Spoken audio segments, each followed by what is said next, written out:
Welcome back to our channel. I'm Jared. And I'm Amber. Today we're going to walk through an update on our fire journey. We're going to talk about our portfolio, we're going to share our fire number, and we're going to talk about our plans for the future.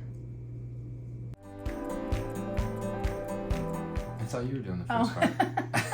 That always happens. At age 35, we became millionaires. Then at age 38, we achieved financial independence and retired early, which was amazing. That was like a high point. I think that was, if you listen to any of our videos or watch any of them, which we'll link at the top, we share our journey to that point and then our plans for the future. But as you'll see in this one, we've mixed it up a little bit. Things have changed since that point. And last year in 2022, we actually sold that house in Charleston, which again, we did a recap video on. So we shared our profit margins on that house and how we did that. And that actually made us a massive amount in profit, but in a pretty short period of time too, like because about 8 months. We started building the house, and by the time it was built, by the time the build was finished, I think it took like 14 months or so. COVID. Yeah, that was we signed the contract like the month after COVID struck. Right. And the equity just kept skyrocketing as the build was happening, and we were actually nervous that the builder was going to pull out of the deal because we would have had so much equity.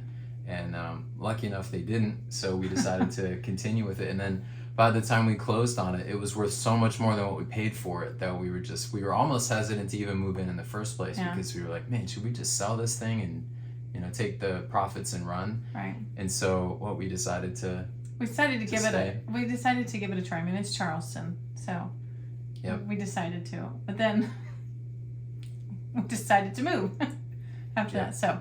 But we did a video that highlights all that in more detail, so we won't give away the whole story. But yeah, that was fun. We then decided to build a house in Charlotte, North Carolina, just to be closer to our family, because at that point we had the 4 kids. We had 3. Oh, we had 3 kids? Oh yeah, we had oops. It's all mixing up. We had 3 kids, and then Sullivan wasn't born yet. Right. And so we wanted to get closer to family and have a 4th child. And so we moved back, we built the house in the Charlotte area, and then right during that same time, there was the bear market in the stock market. And so one of the pieces to our early retirement that we promised to each other is that if things got ugly with the bear market, we would try to get some kind of employment during that time, so that when we withdrew from our retirement in our portfolio, it wouldn't be as much of a hit. We didn't want to withdraw, when the market was down 20-30%. So that was kind of part of what we talked about for our early retirement, was to go back to work or make some income and try harder during that time. So that being said, I had a great opportunity from a friend to start another full-time job, and so I did that, and still am working full-time right now just to kind of ride out the bear market, and then we'll see what happens next. Like we said, we do now have 4 kids, all under the age of 6, so we've been pretty busy. And then also Amber is a stay-at-home mom, and then also homeschool teacher, and starting up her own YouTube channel called Everything Homeschool. So as if one YouTube channel wasn't enough, we thought we would try another one. Throw one on there. Yeah, and that's also part of our retirement strategy, that we want to have some of these passive income types of things, so that we don't stop working completely, but we stop working full-time, and we make sure that it's something that we love and something that we really want to do. Right. All right, so let's talk about our portfolio and what's been happening since the last video we did, which was quite a while ago. So when we retired, our portfolio was at 1.2 million, and then during the bear market, it dropped, and the NASDAQ was down. I think it was like 30-40%, and it definitely was a real bear market. And I'm not even sure, quite honestly, if we're out of it, but we'll see. So that our portfolio actually dropped all the way down to 700,000, and it was super painful to endure that, and to see all of our hard-earned money go down that quickly. So that was pretty scary. Yeah. No, I guess that's the power of that type of investing, is you can either go up really fast or you can go down really fast. Even if you weren't in individual stocks and just in index funds, it's pretty much the same thing. Like the NASDAQ was down 40%. So that's just when you have that much money, and I think this is part of the FIRE movement that people don't really think about, and you have to really go through it to be able to understand what that feels like. But I can tell you that it's a scary feeling when you don't have a full-time income like you did, and then you're relying on this money that you saved for the FIRE movement, and then all of a sudden, the bear market hits and you're losing like you're not losing, but you're down like hundreds of thousands of dollars. And that's a pretty crazy, scary feeling. Right, and then you're using that money too. Yeah, So and it's then you're withdrawing that money, and that's one of the reasons that I wanted to get a full-time job during that time, and that's kind of part of our strategy until we get to be too old. Is that I'm always going to try, either us or we are going to try hard during those bear markets, during those downtimes, so that we don't take our portfolio doesn't take such a hit when it's down 30-40% during a bear market. So another piece to that is, as the stocks were down, what we decided to do is, since we had the big short-term capital gains on the house that we sold, it was about $300,000 that we made from that in short-term capital gains, because we only lived in the house for like 8 months. 8 months or so. And so what we decided to do is, while our portfolio was down, we actually tax loss harvested a crazy amount. So it was up to like $150,000 that we tax loss harvested, intentionally, just to offset. I mean, we didn't intentionally have the stocks go down that much, but because they were down, we're like, okay, let's take advantage of that. Take advantage. Mm-hmm. So we tax loss harvested about $150,000, and then we actually used that in that year's taxes to offset those capital gains by exactly that much. So after we did the tax loss harvesting, we've just kind of been sitting and waiting, hoping that the stock market would rebound, and then luckily it did rebound, and it's been on a tear this year. I think our portfolio is up about 40 to 50% year to date, which is just insane. That's crazy. So it was like, as powerful as it was going down, it's equally powerful going back up, being that it has so many individual stocks versus a typical FIRE portfolio is probably much more index funds and mutual funds and things like that. So our portfolio, long story short, is back to where it was at the 1.2 million. And then our top positions are companies like Nvidia. Berkshire Hathaway is a company that we're really passionate about with Warren Buffett. Companies like Google, Microsoft, Amazon, and I think we have our money invested in about 50 or 60 different companies like that. So we almost have like a little mini index fund that we curated. We have like Meta and so we've got a lot of different companies, but I'd say those are the biggest ones so far year to date. Now we have a new FIRE number, which I think over the course, like what Jared was saying before, is just we've kind of seen some things and then seen how the market is with inflation and all the different components that go into cost of living. And as we look to plan that next phase of our retirement, we're looking closer at that FIRE number to get to more of a precise number, and one that is feasible and not necessarily too low, but not too high either. Yeah, and I think what's kind of tricky is that we now have 4 kids, so we have more kids than we had before when we were initially planning our FIRE number. And then we've also, I hate to admit it, but we've let our cost of living increase beyond what we originally calculated with our FIRE numbers. So we had to kind of take a step back, especially during the bear market, while we watched our investment portfolio go down quite a bit. And we were just like, man, is this really what we want to do? Do we feel comfortable? Do we feel like we have enough money so that we could do this long term?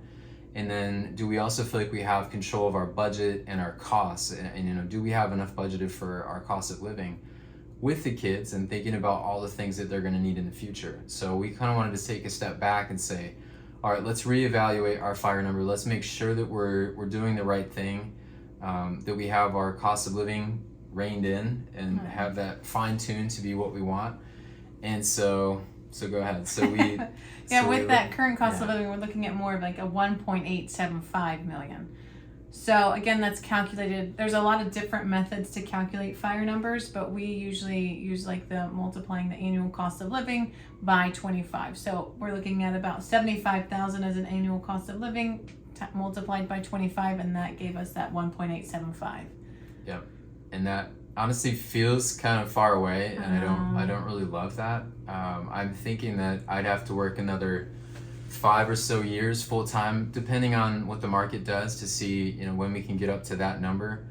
But then the other thing that we've been thinking about, or that that I've been thinking about a lot, because I'm the one that's having to work the full-time job again, which I'm historically not the biggest fan of, that is, because I'm missing out time with the kids and with the family, and I just feel like I'm spending all my time working again in corporate America.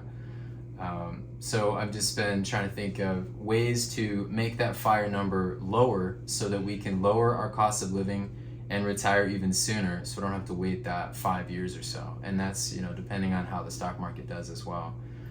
So that's kind of where we're at. We're trying to figure out a way to retire sooner, to lower our cost of living so that we can meet that FIRE number even sooner. I think that's what we've done with our budget, is looked at what are our highest costs. And usually that comes up with the house being the highest cost for us. Yeah, definitely. And again, we moved back to the area, and of course the housing market was booming and everything was just more expensive. And then you also have the cost of mortgages, like that, the mortgage rate was astronomical. It's been the highest it's ever been. So that's also played into effect of it's more than what we want. So yeah, that's been tough. I mean, it was great selling our house in Charleston and making those short-term capital gains, but that mortgage that we had was at like 2.75%, and our mortgage now is at like almost 6%, which makes it a much bigger monthly payment. Yeah. And so I think that's what's really hurting us, and that's what makes that FIRE number inflated for us, is that we have a high monthly payment now for our mortgage, whereas in the past we had that much lower rate, so it didn't feel as rough. It didn't feel as high. So with that being said, for our I think they're an ever-changing future plan, and we're not quite sure, but we know one thing for sure. We know, like, we have to get a cost down and we have to get other costs down in order to achieve that FIRE number faster. I mean, it's basic math at that point. And we've been going through our budget, trying to figure out, okay, where can we cut costs? Where have we gone off track from what we originally had planned some years ago? And again, before we had all the 4 kids, and that's a tricky thing to solve when you have the 4 kids and you're trying to do the FIRE journey, FIRE movement. When it's not like we buy all these like crazy things, but it's usually like the food seems to be the thing, the house, and then we have a car that we pay for. We have one car that we own, and then we have one car that we pay for. So what we do is we use Mint to track our budget, and then we look at that on an annual basis, and we look at, okay, what are the highest costs that we have, and then what can we do to trim those or to cut those back. And we do have some opportunities in some areas where we're, what would you say, like the 4th or 5th highest spending? Yeah. But it's like there's this glaring number that is our cost of living for the house that is just by far the highest cost that we have, and that's what's really making our cost of living go up to where it is. And that's one thing that we can change that number. Yeah, so we want to try to focus on that first. Let's try to figure out what our options are, what are the opportunities, and then we can go on from there and try to look at the other budget items. But I think that's the target for right now that we're trying to figure out. So we're gonna try to downsize the house. Yeah. Go maybe, I think small. I mean, I think we both think smaller. I think hopefully this is helpful for you guys, but we had this plan in our mind that, we have 4 kids, we have a big family, let's get a big house. So we live in like a 3,000 square foot brand new house in the Charlotte area. And we've just been thinking, hey, do we really need all this space that we thought we did? Do you need space for dedicated office? Do we need a dedicated home office? Yeah. Do we need dedicated play space and a homeschool room? Like, people do with less, and I think that we could too. So I think that's also where our mentality is. And I think also it's hard. It's a tricky thing to do, the FIRE movement, to retire early. And to have all the nice things. It's like we're wanting that, but we're not really giving up in other areas to make that happen. So what we're trying to do is to see where we can sacrifice, and we actually have to come up with something a little different. And we chose to have 4 kids. So we made it really hard on ourselves to retire early, but we really want to try. So we're looking at all kinds of things like downsizing our house. We are also exploring something else kind of crazy.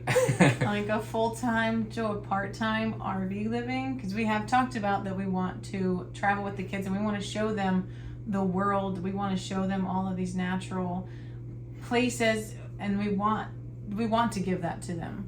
And we have friends that we've known that are doing RV with their families and more of like kind of like part-time but full-time for a longer period of time. We've seen it all over YouTube. I mean, I think it's an option that would be interesting.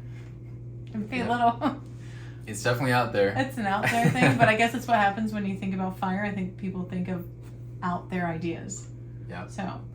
So right now we're just kind of looking at options. We're looking at potentially building a smaller house on some land that we're going to inherit one day.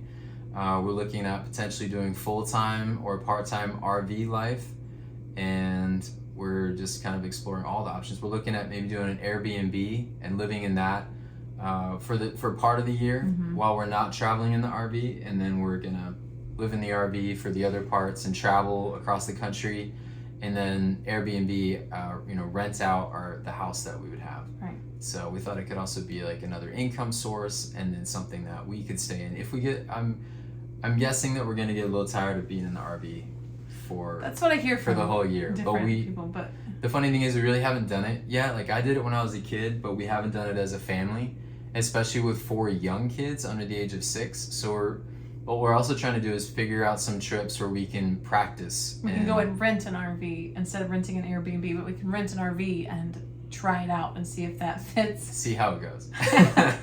And then assuming that goes well, then then we'll kind of take it from there. So we're exploring a lot of different options, and then we're gonna dip our toe a little further into these things, and then decide what seems like the best fit for us, and then try it and see how that goes. But ultimately, we want to retire as soon as possible, and we're trying to look at all possible opportunities to make that happen. Yeah.